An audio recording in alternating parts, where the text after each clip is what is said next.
दोस्तों, बौद्ध दर्शन से संबंधित श्रृंखला के अंतर्गत आज आप इस वीडियो में शून्यवाद के विषय में जानकारी प्राप्त करेंगे।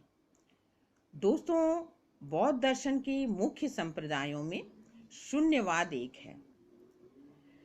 बहुत से विद्वानों का यह मत है कि शून्यवाद का प्रवर्तक जो है वह नागार्जुन जी हैं, लेकिन कुछ लोगों का यह भी मानना है कि शून्यवाद का वर्णन महायान सूत्र में मिलता है जो नागार्जुन से पूर्व का है। इसलिए नागार्जुन को शून्यवाद का प्रवर्तक न मानकर उनको मुख्य समर्थक माना जा सकता है, क्योंकि शून्यवाद का क्रमबद्ध रूप से वर्णन जनता के समक्ष नागार्जुन ने प्रस्तुत किया है। दोस्तों, यदि साधारण रूप में शून्यवाद का अर्थ देखा जाए तो इसका अर्थ होगा संसार शून्यमय है, परंतु शून्य का अर्थ यहाँ थोड़ा भिन्न है। यहाँ शून्य का अर्थ वर्णनातीत से है, अर्थात परम तत्व अवर्णनीय है या कह लीजिए वर्णन से परे है। ये परमार्थिक सत्ता को मानते तो हैं, लेकिन उसे अवर्णनीय मानते हैं। नागार्जुन ने प्रतीत्य समुत्पाद को भी शून्य कहा है। प्रतीत्य समुत्पाद जो कि शब्द बार बार आ रहा है, और प्रतीत्य समुत्पाद पर एक वीडियो भी है जिसको आपने अगर देखा होगा तो आप समझ रहे होंगे। प्रतीत्य समुत्पाद से तात्पर्य है, मतलब यहाँ प्रतीत्य समुत्पाद के अनुसार कोई भी वस्तु ऐसी नहीं है जिसकी उत्पत्ति किसी और पर निर्भर न हो, अर्थात कार्य कारण पर आश्रित होता ही है।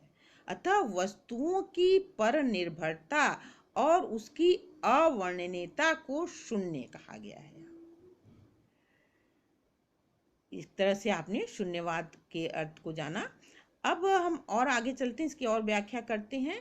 तो शून्यवाद को सापेक्षवाद भी कहा गया है, अर्थात वस्तुओं का स्वभाव अन्य वस्तुओं पर निर्भर होता है। कहते हैं कि वस्तुओं का स्वभाव नहीं है, क्योंकि शून्यवाद विषयों की वस्तुओं की पर निर्भरता को मानता है, अतः उसे सापेक्षवाद कहना भी समीचीन प्रतीत होता है। शून्यवाद को मध्यम मार्ग भी कहा गया है।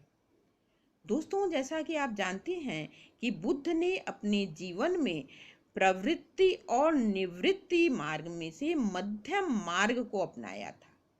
वे न तो तपस्वी बनकर जंगल में जीवन व्यतीत करते हुए जीवन अंत करना चाहते थे, अपना अंत करना चाहते थे, और न ही सांसारिक जीवन में ही लिप्त रहना चाहते थे। इसलिए उन्होंने मध्यम मार्ग अपनाया। उन्होंने जो ज्ञान प्राप्त किया था वह लोगों के कल्याण के लिए संसार को बताना चाहते थे, संसार को उपदेश देना चाहते थे, वो ज्ञान तक पहुंचाना चाहते थे।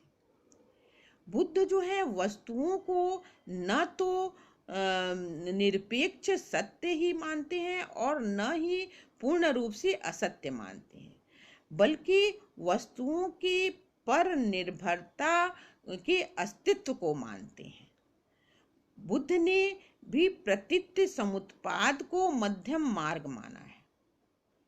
जिस प्रकार आपने जाना कि नागार्जुन ने प्रतीत्य समुत्पाद को शून्य कहा, उसी तरह बुद्ध ने प्रतीत्य समुत्पाद को मध्यम, चूंकि यहाँ पे बताया जा रहा है कि शून्यवाद को मध्यम मार्ग कहा जाता है, तो एक तरह से मध्यम मार्ग शून्य हो गया, और प्रतीत्य समुत्पाद भी शून्य है इनके अनुसार भी।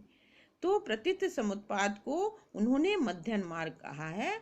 तो इस तरह से इस मत को माध्यमिक भी कहा जाता है, अर्थात ये माध्यमिक नाम से भी लोगों में प्रसिद्ध है।